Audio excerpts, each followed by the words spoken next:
Hello everyone. इस video पर बात करने वाला हूँ छत्तीसगढ़ बोर्ड क्लास 11th कक्षा 11वीं विषय रसायन शास्त्र केमिस्ट्री का पेपर इस वीडियो पर डिस्कस करने वाला हूँ।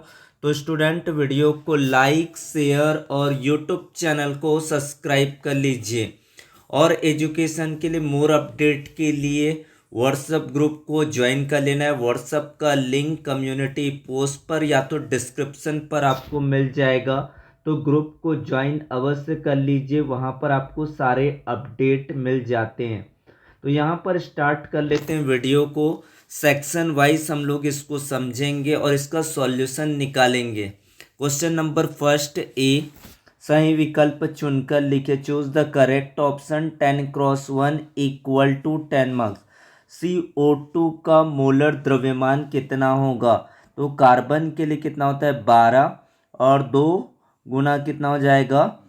16 दूनी हो जाएगा आपका 32, यानी कि 1 का 16 होता है, तो 12 प्लस 32 बराबर कितना हो जाएगा?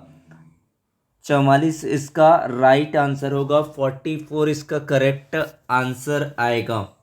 क्वेश्चन नंबर 2 है, थ्योरेटिकल टाइप क्वेश्चन है। रदरफोर्ड के प्रयोग में किस धातु पर अल्फा कणों की बौछार किया गया? In Rutherford experiment which metal foil was bombarded with alpha particles? Aluminium, silver, लोहा, गोल्ड यानी कि सोना। तो इसका आपने एक्सपेरिमेंट पढ़ा होगा, इसका एक्सपेरिमेंट पर आंसर आएगा आपका सोना। रदरफोर्ड ने सोने की पन्नी गोल्ड फॉइल का उपयोग किया था क्योंकि सोना अत्यधिक आघातवर्धनीय यानी कि मैल्येबल होता है, जिससे इसे पीटकर बहुत ही पतली पन्नी में बदला जा सकता है। फिर आपका जो नेक्स्ट नंबर का क्वेश्चन है, question number third, fluoride ion में इलेक्ट्रॉनों की संख्या। फ्लोराइड ने क्या किया? एक इलेक्ट्रॉन को यहाँ पर उन्होंने क्या किया? ग्रहण किया। फ्लोरीन का इलेक्ट्रॉनिक नंबर्स होता है वो कितना होता है? 9 होता है। एक इलेक्ट्रॉन को ग्रहण करने से इस पर जो इलेक्ट्रॉनों की संख्या हो गई वो 10 हो गया। फिर आपका जो नेक्स्ट क्वेश्चन है, प्रश्न नंबर 4, जल के अणु HOH में बंध कोण का मान 160 degree, 109 degree, 104 degree 5 minute, 112 degree. Which one is the right answer? Right answer become 104.5 degree. H2O में ऑक्सीजन परमाणु sp3 संकरित होता है। सामान्य sp3 का बंध कोण कितना होता है? 109 डिग्री 5 मिनट होता है, लेकिन ऑक्सीजन पर एकांकी इलेक्ट्रॉन युग्म यानी कि लोन पेयर्स के बीच प्रतिकर्षण के कारण यह कोण सिकुड़कर कितना हो जाता है? 104.5 डिग्री का रह जाता है। फिर बात करते हैं आपकी 5वें नंबर की question, fifth question, the term representing Gibbs free energy is delta G, delta H, delta S, delta T. Which one is the right answer? Right answer become delta G. उष्मागतिकी में गिब्स मुक्त ऊर्जा को जी से दर्शाया जाता है और मुक्त ऊर्जा में परिवर्तन को डेल्टा जी लिखा जाता है। क्वेश्चन नंबर 6, लुबिस अम्ल का उदाहरण है। तो सबसे पहले क्या होता है? लुबिस एसिड वे पदार्थ जो एकांकी इलेक्ट्रॉन युग्म ग्रहण कर सकते हैं। बोरॉन ट्राइक्लोराइड, बोरॉन ट्राइक्लोराइड का अष्टक पूर्ण होता है, इसलिए यह इलेक्ट्रॉन ग्रहण करने की प्रवृत्ति रखता है। तो इसका आंसर हो जाएगा बोरॉन ट्राइक्लोराइड। H2SO8 में सल्फर का ऑक्सीडेशन नंबर फाइंड आउट करेंगे, तो इसकी वैल्यू आपको बताना है। इसकी वैल्यू हो जाएगी 6 होगा। फिर बात करते हैं आपके नेक्स्ट क्वेश्चन, CH3COCH3, इसका कॉमन नेम बताना है। Common name of CH3COCH3, number of the carbon is 3, CO is a carbonyl group, इसका नाम है आपका एसीटोन, यानी कि CO है कीटोनिक ग्रुप, सरल कीटोनिक है, इसका IUPAC नाम प्रोपेनोन है। आमतौर पर इसे एसीटोन के नाम से जाना जाता है। नेल पॉलिश रिमूवर यानी कि नेल पॉलिश को दूर करने के लिए किया जाता है एसीटोन। बेंजीन में कार्बन परमाणु की संकरित अवस्था के क्या होता है, बेंजीन में sp2 संकरण होता है। बेंजीन का जो फॉर्मूला होता है C6H6 होता है बेंजीन का फॉर्मूला। वलय में प्रत्येक कार्बन परमाणु एक द्विबंध और 2 एकल बंध बनाता है। 3 सिग्मा बंध बनाने के कारण प्रत्येक कार्बन परमाणु कार्बन होता है वो sp2 संकरित होता है। 0.0037 में यहाँ पर वैज्ञानिक संकेतन क्या होगा, पॉइंट को 1 पॉइंट पर ले जाएंगे। 3.7 इंटू 10 की पावर ऑफ -3 इसका आंसर होगा। वैज्ञानिक संकेतन में दशमलव के पहले गैर शून्य अंक के बाद रखा जाता है। 0.0037 में दशमलव को दाईं ओर 3 स्थान खिसकाने पर यह 3.7 हो जाएगा और 10 की घात -3 लगेगा। तो इस तरीके से 10 तक के क्वेश्चन और उनके आंसर। फिर बात करते हैं आपके एक शब्द एक वाक्य पर उत्तर दीजिए।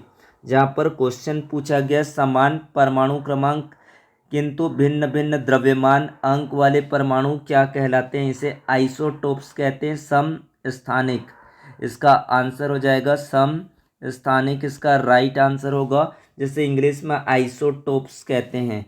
एक तत्व का परमाणु क्रमांक 20 है, आवर्त सारणी में किस समूह पर रखा जाएगा, इसका हो जाएगा आपका समूह 2।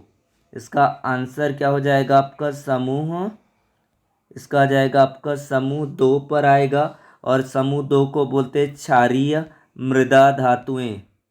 क्षारीय मृदा क्या कहते हैं, इसे क्षारीय मृदा धातुएं कहते हैं।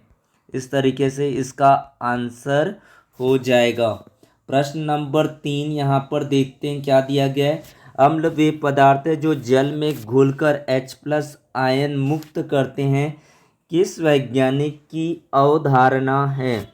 ये किसने कहा था, आर्हीनियस ने कहा था। जो जल में घुलकर क्या करते हैं, H+ आयन देते हैं। किस प्रकार के आबन दिशात्मक होते हैं, तो यहाँ पर हो जाएगा सहसंयोजक बंध, सहसंयोजक बंध यानी कि कोवैलेंट बॉन्ड।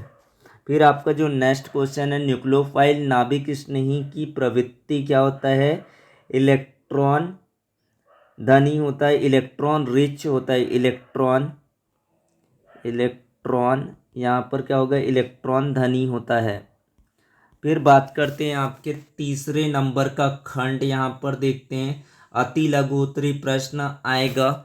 7 क्वेश्चन होंगे, each question carries 2 marks.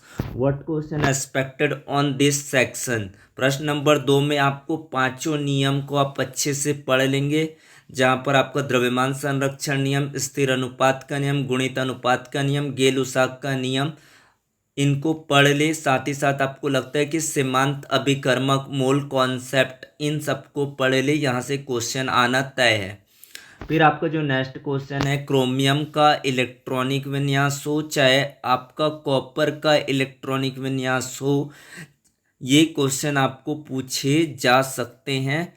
Highly predicted of the question है, कैथोड किरण या एनोड किरण की विशेषताएं लिखिए। तो ये क्वेश्चन आपको तैयार कर लेना है। रेप्लिकेटेड ऑफ द क्वेश्चन भी आपको प्रिपरेशन करना है एग्जाम के लिए। हाइड्रोजन बंध से आप क्या समझते हैं, बहुत ही इंपॉर्टेंट क्वेश्चन है। अमोनिया लोविस क्षारक क्यों है, why is ammonia a Lewis base. क्रियात्मक समवायता को उदाहरण सहित समझाइए। Explain functional isomerism with an example. फिर आपका है बहुलीकरण अभिक्रिया को उदाहरण सहित समझाइए। Explain polymerization reaction with an example. तो यहाँ तक के क्वेश्चन हो जाता है। Very short answer of the question. Next category, short type of the question, category of the 3 marks of the question. Very important question for the exam paper. अणु और परमाणु में अंतर लिखिए। Differentiate between molecule and the atom is an important question on the different type of the question. अपबाऊ सिद्धांत हो, चाहे Heisenberg का अनिश्चितता सिद्धांत हो, या इलेक्ट्रॉन की द्वैत प्रकृति हो, यहाँ से आपको लगता है जो नियम आधारित प्रश्न है वही पूछे जाएंगे। हाइजेनबर्ग का सिद्धांत, पाउली का अपवर्जन नियम हो गया, हुंट के अधिकतम बहुलता का नियम हो गया, इन सब टॉपिक को आप देख सकते हैं। उसके बाद है आणविक ऊर्जा स्तर के आधार पर नाइट्रोजन का हो, चाहे ऑक्सीजन का हो, चाहे वो फ्लोरीन का हो, इनको बनाने आना चाहिए। उष्मागतिकी का प्रथम नियम क्या है, इसका गणितीय व्यंजक प्रतिपादित कीजिए। What is the first law of the thermodynamics, derive its mathematical expression. Very very important of the 13 question. संयुग्मी अम्ल और संयुग्मी क्षार से आप क्या समझते हैं? What do you understand by conjugate acid and conjugate base? मानक हाइड्रोजन इलेक्ट्रोड क्या है, इसे विस्तार से समझाइए। What is a standard hydrogen electrode, explain its in details. Next of the question of the 4 marks of the category important of the question.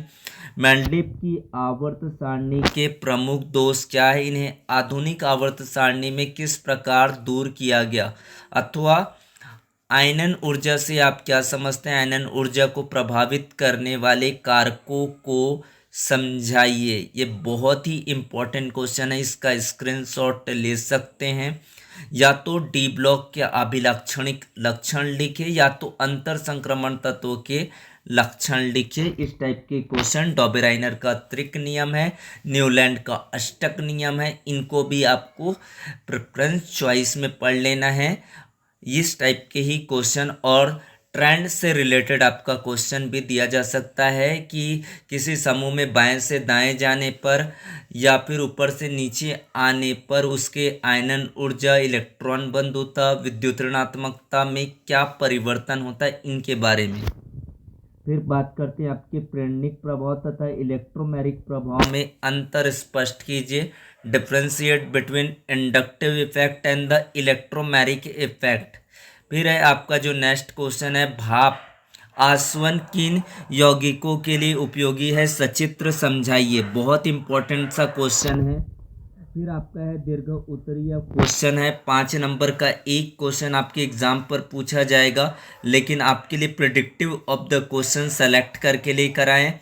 Hash का स्थिर उष्मा संकलन का नियम समझाइए तथा इसे उदाहरण सहित स्पष्ट कीजिए। बहुत इंपॉर्टेंट क्वेश्चन रहने वाला है। अथवा पर मुक्त ऊर्जा किसे कहते हैं, what is a free energy, इसके लिए गणितीय स्वरूप की व्याख्या कीजिए तथा गिब्स हेल्महोल्ट्ज़ समीकरण दीजिए। ये इंपॉर्टेंट क्वेश्चन आपके लिए रहने वाला है। फिर आपका जो नेक्स्ट क्वेश्चन है, कार्बनिक यौगिकों में उपस्थित नाइट्रोजन के आकलन की जेल्डॉल है या ड्यूमा विधि है, इनके बारे में आपको कर लेना, एग्जाम के लिए बहुत महत्वपूर्ण रहने वाला है। सिद्धांत, चित्र, रासायनिक समीकरण, अवलोकन तथा गणना, ये आपको इन हेडिंग के अंतर्गत इसको करना है।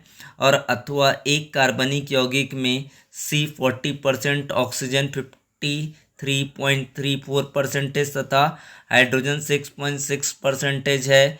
यदि यौगिक का वाष्प घनत्व 30 है तो इसका अणुसूत्र ज्ञात कीजिए। फिर 19वां नंबर का प्रश्न है, एल्कीन बनाने की प्रयोगशाला विधि का सचित्र वर्णन कीजिए। अथवा पर सबातिये और सेंड्रेंस क्रिया को समझाना है। वुर्ज अभिक्रिया, वुर्ज फिटिंग अभिक्रिया है, फिटिंग अभिक्रिया, ड्यूमा अभिक्रिया, स्वार्ज अभिक्रिया, इन पर आपको करना है, रिएक्शंस को पास आउट करना है। रिएक्शंस क्या क्या होंगे इसको आपको प्रिपेयर आउट करना है एग्जाम के लिए। Thanks to watch, like and share and comment the video. Thank you so much watching a video.